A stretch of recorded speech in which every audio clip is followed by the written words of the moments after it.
So I figured for the first part of this video, we'll go for more of an artistic shot, just some lighting and all that. Also, preview of my new retro setup. I'm still setting some stuff up for the other machines and rearranging things, but as far as the NEC PC, which you can see right here goes, this is probably going to be it with an asterisk on it, which I'll get to in a bit. Anyway, I tweeted recently that I had found one of my quote-unquote holy grails for this setup.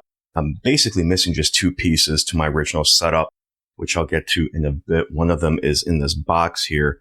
And, well, like I said, we'll talk about it in a little bit, but I'm going to go ahead and unbox this on camera. I have not seen what's inside here. I mean, I know what's inside here. I just don't know the condition or anything.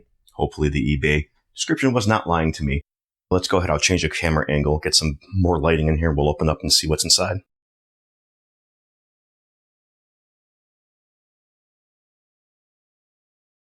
All right, so I've got this fairly large sized box from eBay, of course, as I just mentioned.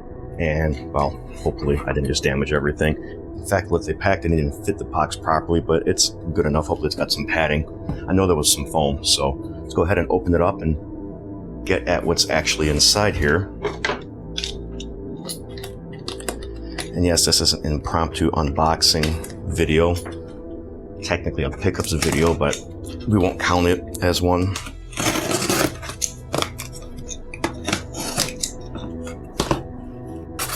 The styrofoam is a little dirty, but that's to be expected considering the age. But let me lay something down on the desk so I don't dirty it up. There, a little bit of flyer, ad, whatever. So if you get bored with the video, you can check out prices on some mattresses. I don't know if the tape is original or if it was added on by the seller, but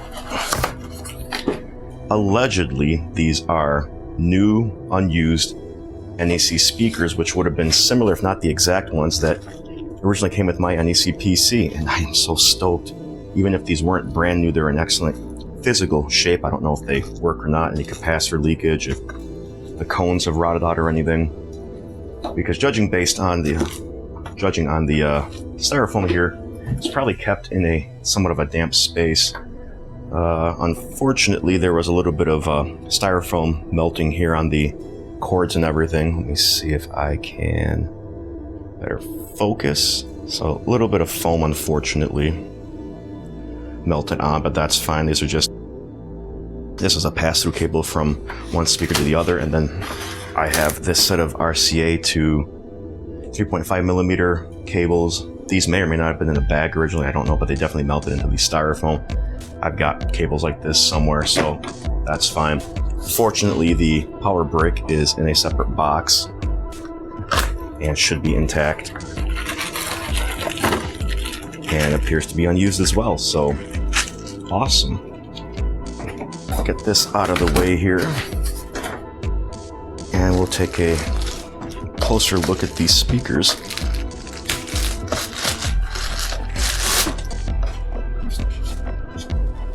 I mean, yeah, they appear to be unused. So, for those that want to know the model number, GMS08N, also 2310013, and some other part number type situation. Serial number 97133.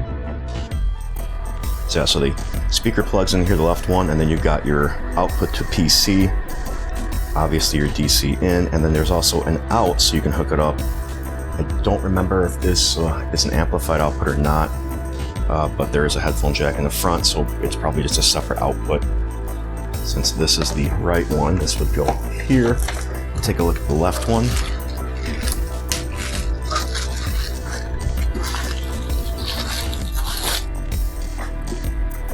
And there it is. And just a single output. And, oh, that wasn't a 3, that's a B. So 9713B.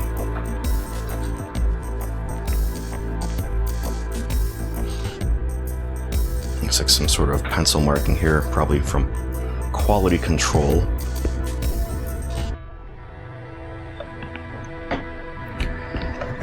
And then of course that's that. So let me clean this up. We'll plug these in, test them and see if they work. All right, I've got computer booted up and we've got power.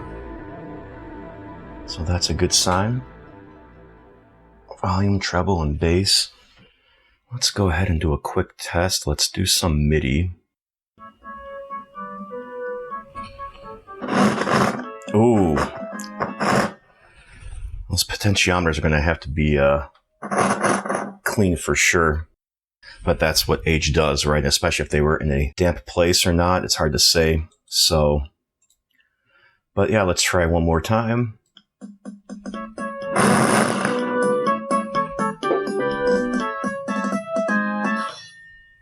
All right, but they do work otherwise. So let me do an audio CD though, so we can test it just a little bit more. And I think what we'll use is, all right, we're going to enjoy some tunes from the Earthworm Jim 2 soundtrack, the PC version, which I think would have had the same soundtrack as the 3DO version. It's not the MIDI type tunes or anything you would have heard on the SNES or Genesis version. These are going to be orchestrated live recordings. And let's see, we'll wait till music starts getting in a little bit.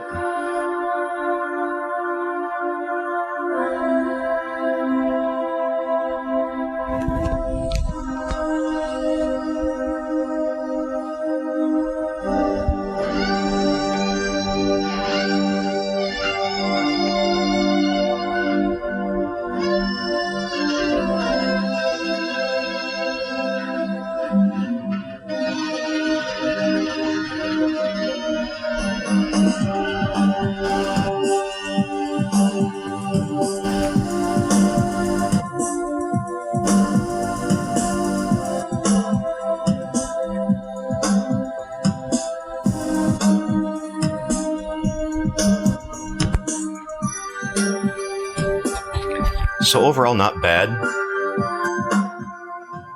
Turning the volume down doesn't result in any crunching or anything. That's interesting.